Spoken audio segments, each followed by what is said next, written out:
I'm Paula Zahn. Whether you're fresh out of school or just looking for a new job, tomorrow, what careers are hot in the 90s? Where to look? Where the money is. On CBS This Morning. This reporter knows money is the root of evil. I'm tired of religion being for sale. He's suspicious of demagogues seeking power. What do you think about religion going prime time? And you can bet your soul he's going to investigate this murder. Welcome to Judgment Day, baby. Kevin Dobson, Blythe Denner, Money, Power, and Murder, Saturday.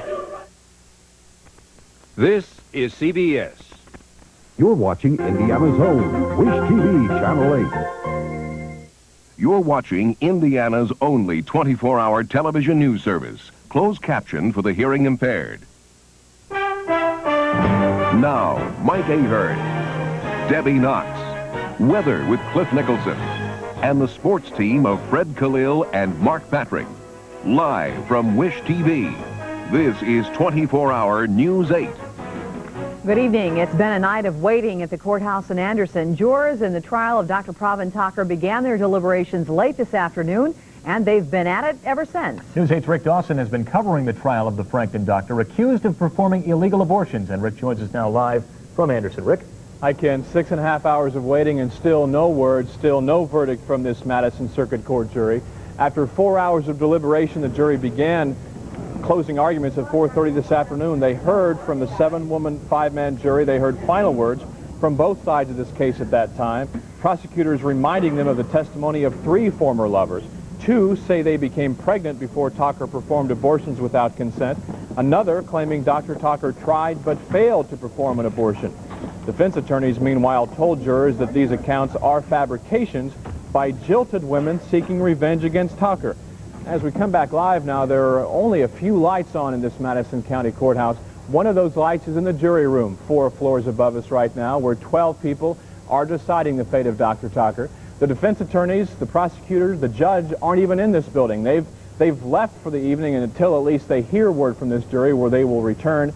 Dr. Tocker himself is still here, however, waiting, and we will wait as well. If there's a verdict, we'll bring it to you sometime during this half-hour show. If not, during our 24-hour news service through the night. Okay, Rick Dawson reporting live from Madison County. Thanks. The state legislature goes back into session tomorrow, seeking a budget agreement and facing a midnight deadline imposed by House Speaker Mike Phillips. Jim Scheller reports the efforts tonight to forge that compromise led to a rare display of emotion. The most recent in a series of nighttime meetings at the State House produced the latest surprise in this remarkable session of the General Assembly. And I made the observation in the last couple of days of some young people that don't get in politics if you got principles. The man, sometimes referred to as the Clint Eastwood of the Senate, showed some of the strain of a second special session as he offered an apology for behavior earlier in the day. It seems to me things are kind of getting out of hand. At an afternoon meeting, Lawrence Borst had blurted out a barnyard epithet and then threatened to get personal with Pat Bauer, the chairman of a conference committee considering the budget. This time, the powerful chairman of the Senate Finance Committee addressed a hushed room. Seeing myself on television tonight and listening to a crying wife, it's kind of tough. Borst also offered his most direct response yet to charges that he and his GOP colleagues are trying to drag out budget talks until the government is forced to shut down. Lord knows if anybody in the Democrat Party thinks that we Republicans want to test the governor and see what he can do on July 1st, they are sadly mistaken. Remove the emotion, and the facts are the Republicans and Democrats are no closer to an agreement. The negotiations continue. At the State House, Jim Scheller, Wish TV, News 8. If no budget agreement is reached tomorrow, House Speaker Phillips has said he will consider putting an end to this second special session. Well, coming up, a volcano in the Philippines blows up. We'll have that story, but right now, here's meteorologist Cliff Nicholson with first weather. Cliff? Finally, a little rain fell in the city this afternoon. As you can see over the past 12 hours here, there's that thunderstorm that moved through this afternoon, and we also have some right on its heels. Check out Doppler radar right here, kind of active. For you folks up north, you're getting a pretty good lightning show right now in Boone County, over into Hamilton County, down south into Morgan County. Hefty cells, and they're all moving to the east at approximately 25 miles per hour. Looks like Indianapolis, the center part of the city, is going to miss this particular storm. The first forecast for us this evening, isolated thunder showers, temperatures near 70 degrees.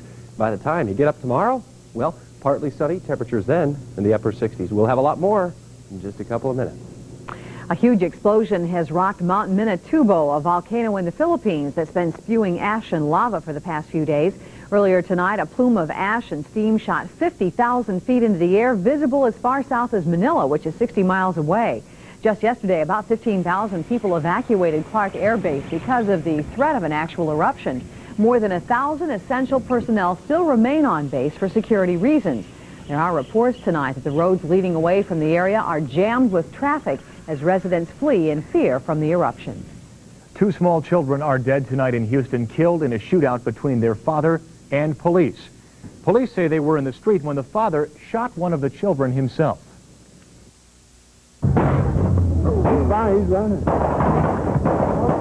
By the time it was over, 1 toddler was dead, a baby and the father were critically wounded. The baby later died at the hospital, but the father remains in critical condition. There are reports the man had been fighting with the children's mother when he took them hostage. Some witnesses claim police fired the first shot, but officers say they were fired upon first. So far, savings and loans in Indiana have not been affected much by the mismanagement and corruption striking those in other parts of the nation, but Hoosiers could soon be paying a very high price for the federal bailout of those institutions. Today, the government's top auditor shot down hopes that the bailout would cost only about $50 billion. Charles Bowser told Congress the real price tag will be in the neighborhood of $150 billion by 1992.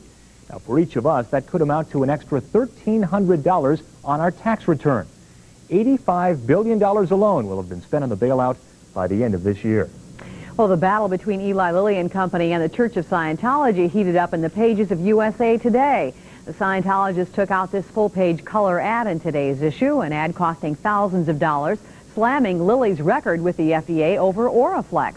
Well, this time Lilly responded in the editorial pages of USA Today, attacking the church's stance on the drug Prozac and the practice of Scientology itself. Lilly Vice President Mitch Daniel says people should understand that the Church of Scientology is no church. It's a commercial enterprise organized for the single purpose of making money. Daniel added that the Scientologists have attacked other drugs and psychiatry in general, saying each patient saved by psychiatry or therapy is one less victim for the church.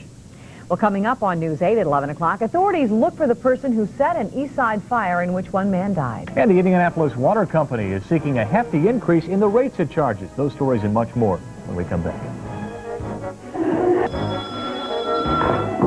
The last bell has rung for the only school in Chesterfield. I'm Leslie Olson. Coming up on News 8, the community-wide farewell. The best brands are better at Fredder. A Zenith 27-inch TV with remote control and sleep timer. Nobody beats Fredder. A Magic Chef Deluxe gas range with designer white exterior. Nobody beats Fredder. A Packard Bell 386SX personal computer. Nobody beats Fredder. That's why it's always better to shop at Fredder. Guten Tag, I'm Horst Winkler. Everyone knows the Mercedes-Benz is the world's best automobile, but some people say it's too expensive. You should come downtown to Worldwide Motors and find out that a Mercedes-Benz at the right price is also the best value. The time to buy is now. It's a buyer's market. These prices won't last forever. Auf Wiedersehen at Worldwide Motors in downtown Indianapolis. This is Ken Owen. If you enjoy helping people, Methodist Hospital is looking for individuals to serve as hospitality escorts, guiding visitors and patients through the hospital. There's a special joy when an adult learns to read, and there are literacy programs in every community. That's why I'm so pleased that many First Ladies are as committed as I am to literacy. In Indiana, we're fighting illiteracy. Hoosiers are proud to help others discover the wonderful world of reading. And I'm proud to join the First Lady of our nation to combat this critical problem. Help is available. If you want to read, please call. It's never too late to learn to read. Tonight, investigators are trying to determine who set a fire that killed an Indianapolis man and forced 8 families to relocate. It happened at the Hawthorne Manor apartments on the city's east side. Officials say evidence indicates someone poured a flammable liquid on a hallway carpeting and a stairwell and then ignited it. 59-year-old Joseph Smith was killed. He worked as a maintenance man for the complex. Police are still looking for the arsonist tonight. The fire caused an estimated $60,000 in damage. Well, something firefighters couldn't do without is water. Tonight, Indianapolis Water Company customers had a chance to air their feelings about a proposed rate increase, the largest in 15 years. Our Liz Daly was on hand as a case was made for and against raising the cost of using water. For some reason, most of us don't think about conserving water like we do electricity or gas. But if the Indianapolis Water Company has its way, we may want to start keeping tabs on just how much water comes out of the tap. And this is part of the reason. The White River North Project, a new $30 million water purification and pumping station that provides an additional 25 million gallons of water a day. We will not need any additional major capital construction through the year 2000. But for now, the water company wants to recoup some of its expenditures through a 24% rate increase to its 209,000 customers. For example, if your water bill is $15 a month, the increase would be $3.60 for a monthly total of $18.60. Has enjoyed with the water. First, the request must be approved by members of the Indiana Utility Regulatory Commission, who this night took in testimony from both sides. Recently, the water company's come out there, made a lot of improvements on it, which brought up the pressure, improved the service to the people in our area. Others, however, feel there hasn't been enough improvement in the local water supply. Consumers, I find it hard to believe I'm the only person in Indianapolis who can't stand to drink the water, and I really think it smells and tastes obnoxious. But the majority who testified here were supporters who say it's a small price to pay for water supply designed to last at least until the year 2060, a small price for the service it provides in emergencies, homes, and businesses. In Indianapolis, Liz Daly, Wish TV, News 8. A decision is expected by the end of the summer. Part of the increase would also pay for a new envelope billing system set to begin July the 1st. Well, Debbie, Indianapolis is launching a new neighborhood rehabilitation project it hopes will spark greater community involvement. The city has targeted 4 neighborhoods in which to renovate homes, as well as make improvements on curbs, sidewalks, sewers, and police protection. The $10 million program was unveiled this afternoon in the Mapleton Fall Creek community. The first phase will also include the Near West Side, Highland Brookside, and Fountain Square. Well, the last day of school is usually the day that many students anticipate all year, and even many teachers will tell you that by June they're ready for a break. But that wasn't the case in the tiny community of Chesterfield in Madison County today. As News 8's education reporter Leslie Olson explains, when the town's only school closed, generations of people were in tears. Kyle! Seth! Seth, where are you? This was the last day of school at Chesterfield Elementary. Forever. After 61 years, the school is being retired. Folks came from near and far to say goodbye. Oh, bless your heart. It's so good to see you. Nice seeing you. Betty Gibson has taught generations of 4th graders at Chesterfield for 34 years. It's a town school. I thought it would always be here as the focal point for our town. We have a lot of conveniences. We have a grocery store and a post office and a school until today, everything that we felt we needed.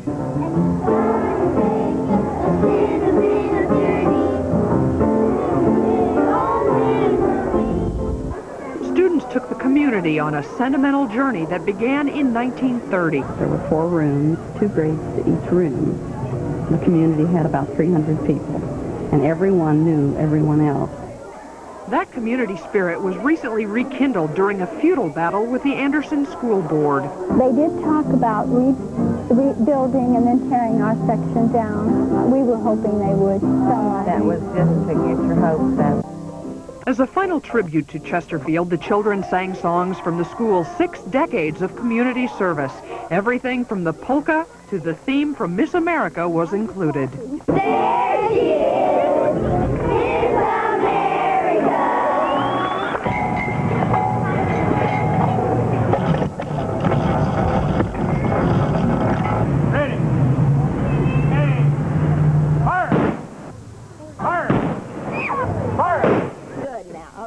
Finally, the toughest lesson of all was learned at Chesterfield. Nothing lasts forever. Bye-bye. We'll see some of you next year, I hope. Bye-bye. Leslie Olson, Wish TV, News 8. The students from Chesterfield will be bused next year to other Anderson School Corporation schools. As for the school building, well, its future is uncertain. It's a sad story, isn't it? It is. The latest on the space shuttle mission, and meteorologist Cliff Nicholson has our weather forecast. It's all coming up when we come back.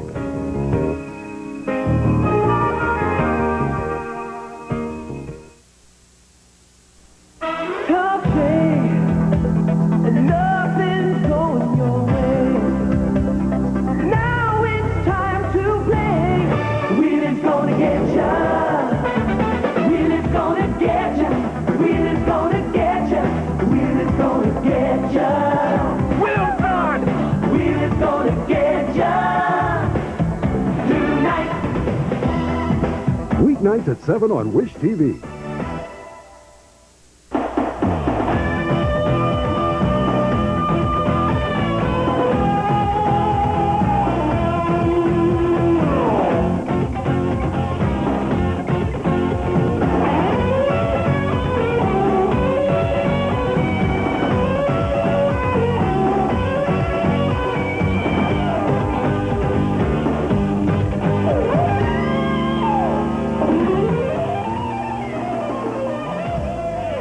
Don't miss the famous Rawlings Sports Caravan at the next stop of its national tour. Visit the Sports Caravan Museum and see the world-famous Rawlings Gold Glove Award, Rawlings World Series and All-Star Baseballs, past and present, and Final Four basketballs, and a special tribute to the evolution of sporting goods equipment. Also see the Rawlings craftsmen demonstrate the fine art of bat making, glove making, and baseball sewing. See the Rawlings Sports Caravan at Bill Estes Chevrolet Geo, Wednesday, June 12th from 5 to 9 p.m. Sponsored by Wish TV and Bill Estes Chevrolet Geo. Wish TV and the Indianapolis Indians have teamed up with the United Way to slug out homelessness in central Indiana. We're offering companies and individuals the chance to sponsor home runs at Indians home games for $25, $50, and $100. Central Indiana has at least 30,000 homeless who are mostly single women and families with children. Your sponsorship will provide food, housing, and daycare for the homeless. So join us at Busch Stadium this summer and help the United Way help the homeless. Today, on the 7th day of the Space Shuttle Columbia's mission, astronauts briefly freed 2 rats on board to test their ability to handle animals in space. Pictures of the floating rats, which are from the IUPUI School of Dentistry, were not sent back to Earth, though. NASA didn't want to offend animal rights activists. The crew also found space travel had an effect on jellyfish. Instead of bobbing up and down, the jellyfish swam in circles. What do you know? Interesting, yeah. Usually if it rained on a day, we'd say rats, Cliff, but we needed it today. Yeah, we did get a little bit coming through town here. Cornersville picked up about 1/3 of an inch of rain. Marshall, Indiana, about a 1/4 of an inch of rain. We didn't get too much here. You folks in Noblesville right now, I know you can see the lightning outside. You're going to get a little bit more before the evening's over. How do we do as far as our temperature extremes today? The high temperature this afternoon popped up to about 83 degrees, and that after a low this morning of 65. At the airport, 7/100ths of an inch of rain, not too very much. Here at the station, we picked up about 2/100ths of an inch of rain, but that's better than nothing, for heaven's sake. Right now, under mostly cloudy skies, the temperature is 69 degrees, dew point temperature at 66. The relative humidity up there this evening, 90%. Winds out of the southwest at 12 miles per hour, and the barometer says 29.97, and it's currently steady. Take a look at some cloud cover over the nation past 24 hours. Things are clear up there in Wyoming as well as Idaho and Oregon and the like. We head back to the east and we can see those clouds associated with the showers and thunderstorms that move through Indiana. Let's go beneath the clouds on radar, see what's happening across the country. Harrington, Kansas, heaviest rainfall today in 1 hour. Folks there picked up as much as 2.5 inches of rain. And up in Cambridge, New York, golf ball size hail reported. All right, let's check out Doppler one more time, see where that big hefty cell is.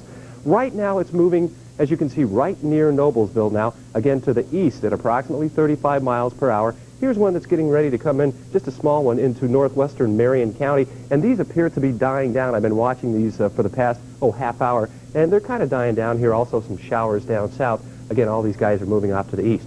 Current temperatures throughout the region right now, 70s to the west here. Chicago coming in with 70 degrees, while South Bend is 67, 65 in Fort Wayne. Down south in Evansville, 74 degrees. Past couple of days, I've been talking about a cool front here. associated with it, it's actually a dividing line between moist air and dry air. This air associated with the front is not very cool. It'll be moving down over the state tomorrow, and as it does, that's going to be a pretty nice day. Maybe still a threat of showers in extreme southern Indiana tomorrow, but the brunt of the moisture will range from the Gulf Coast up the Atlantic coastal areas, while back to the west with this front here, some showers and thunderstorms in that region. Forecast high temperatures for the nation tomorrow, 60s and 70s in the Pacific Northwest, 100s in the desert Southwest, 90s. Look, they're edging all the way from Texas up into South Dakota tomorrow. Over Indiana, mostly 80s, maybe even some 70s in the extreme northern section of the state. Here's the forecast this evening, Indianapolis. Isolated thunder shower. Now, I think most of it's staying to the north and to the south of the city, so we're pretty well done with the rain today. We'll see a low temperature in the mid to upper 60s tonight, clearing skies. By tomorrow, sunny to partly sunny and pleasant with a high temperature back up to 85 degrees. Wednesday night, partly cloudy and mild with a low in the low 60s. Sunny to partly sunny on Thursday and just a touch cooler with a high of about 82. Extended forecast, keep us dry, it looks like, until the weekend. Then we have a threat of some thunder showers in the afternoon hours. Temperature highs in the mid to upper 80s. We might start getting a little muggy, too, toward the weekend. But that's fine, Freddie. Don't shake your head. We want a little rain in here. Do we? We need it. You know, things seemed a little different in central Indiana today. There was a reason. Fred Kalil is back from vacation. And when we come back, a look at how the Reds came out in Montreal and the rest of the sports. Stay with us.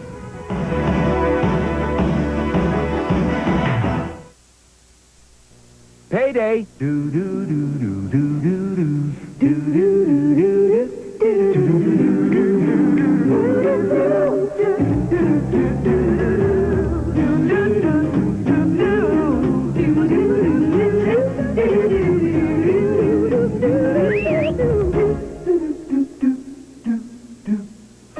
Jeopardy. Any questions? Weeknights at 7:30 on Wish TV. Do you have an invention or a new product idea and don't know where to turn? Maybe we can help you. Call TLCI now and we'll send you our free information package. We work with people like you every day. If you have an invention or a new product idea, why wait? Our phone answers 24 hours a day. So call TLCI now for your free information package. In the U.S. or Canada, call toll-free 1-800-468-7200, 24 hours a day. Got any microwaves, Bob? Just cooking at Tony's Microwave Pizza, Bob. Couldn't wait to get home. Bob, you make a better door than you do a window, Bob. If your nights are getting later and later, chances are the sag on your mattress is getting deeper and deeper.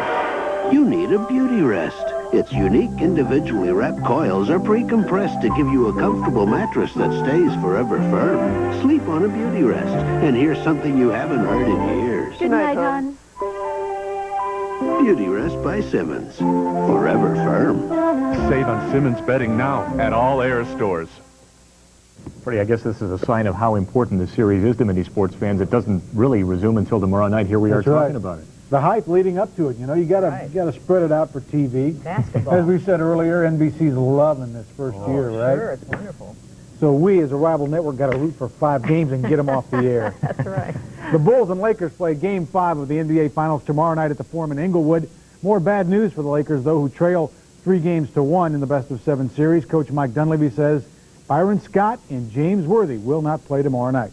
Meantime, at the Bulls workout today, Scottie Pippen feeling good after his appearance on Arsenio last night. And then watch the crowd following Michael Jordan. Can you imagine trying to get an interview with this guy? Jordan talked about Game 5 and trying to put the Lakers away, avoiding Game 5 on Friday.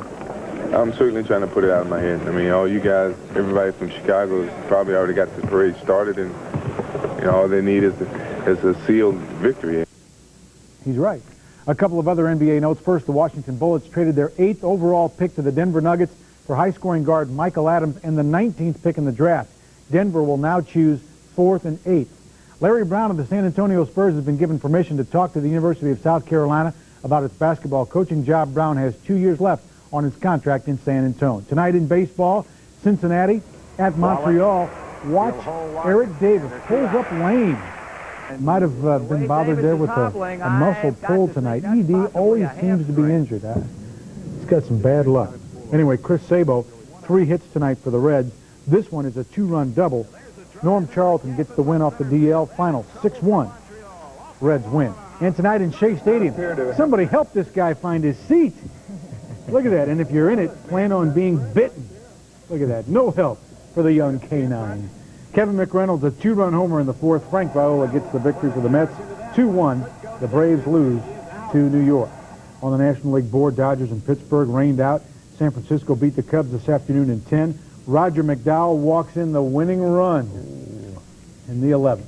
In the American League, the White Sox played in Texas tonight. The Rangers were losers of 8 in a row heading into tonight's game. Now, Lance Johnson, your buddy, Ken Owen, close personal friend of Ken Owen, this guy. You're a big Sox fan. Oh, yeah. Former college roommates, right? Let's really stretch it out. Yeah. 61st career shutout for Nolan Ryan. He struck out 10. The guy you saw being struck out was Timmy Raines. Bottom of the 6th, Mike Stanley, a base hit to score Rafi Palmeiro. 2-0. Rangers win.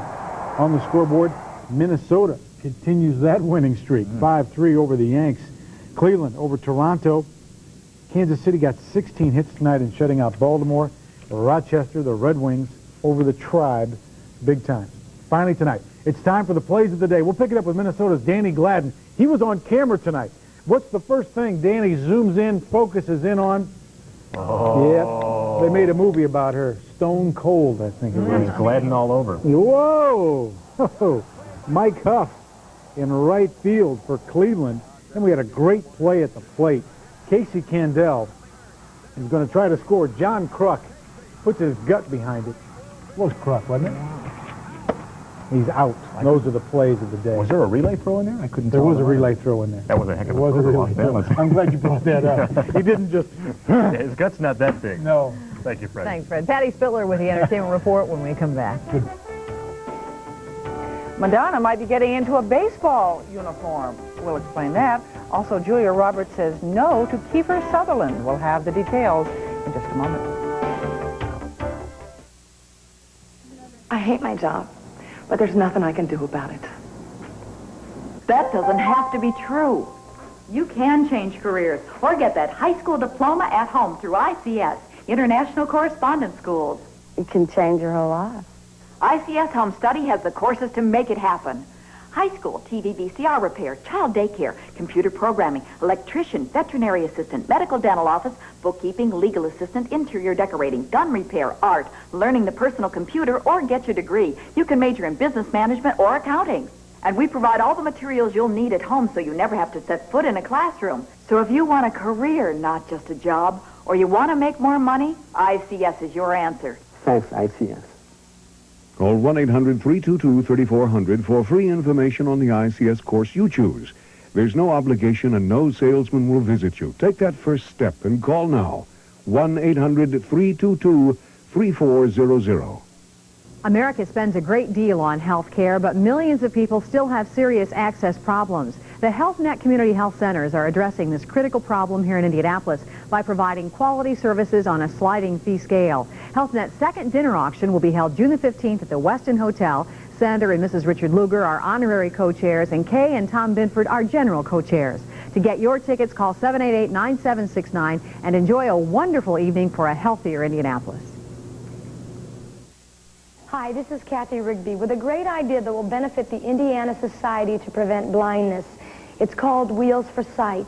Cars, trucks, vans, RVs, give your wheels to prevent blindness. They're auctioned off to benefit sight-saving programs, and your gift qualifies as a charitable contribution for tax purposes. Call Prevent Blindness. Your old wheels will be towed or driven in, and Hoosier Eyesight will benefit. Join me and let's make Wheels for Sight a winner. Well, a Hollywood romance appears to have soured, and could Madonna be heading to Southern Indiana? Patty Spittler has details on those stories in tonight's Entertainment Report, plus a possible presidential bid by none other than rocker Frank Zappa. Good evening. Some news to settle your day, or maybe make your day. Madonna might be coming to Indiana. Southern Indiana will be the site of a major movie with director Penny Marshall. Deborah Winger will star in the film about a women's baseball team in the 1940s. And now word has it that Madonna will have a part in the show. That means she'll probably be in Indiana for some of the filming. The title of the movie, well, it's appropriate. It's called A League of Their Own. And the pretty woman says no. Julia Roberts has canceled her wedding. Julia and Kiefer Sutherland were slated to get married on Friday with 500 guests at the 20th Century Lot in Hollywood. Now, Julia has postponed the wedding. No word on when the knot will be tied or why the postponement happened in the first place. The word is mum there. The word here is Frank Zappa. How about Frank Zappa for president? The rock star and outspoken freedom of speech advocate is considering running for president. According to Frank, he's called 2 political consultants and is doing a feasibility study to see what it would take to get him into the White House. Zappa says he will run nonpartisan, and the key to his platform is abolishing income taxes.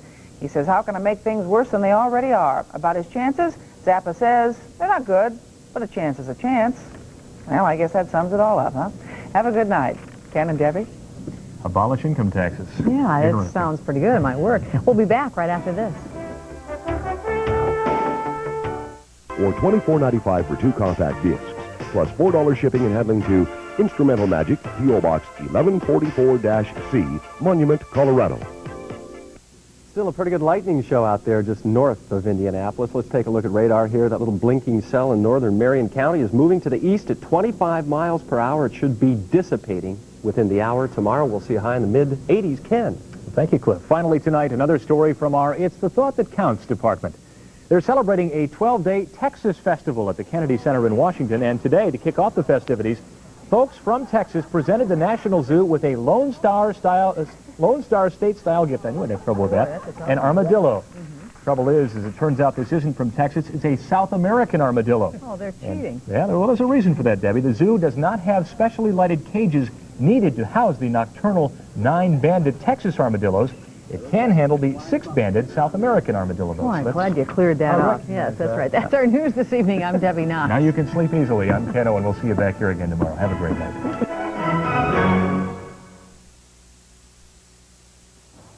Hi, I'm Jerry Haas. You have a chance to beat the pro and win some big prizes, too. Tune in to Sports Locker with Fred Kalil and Mark Patrick, Sunday at 11:20 on Wish TV, Channel 8.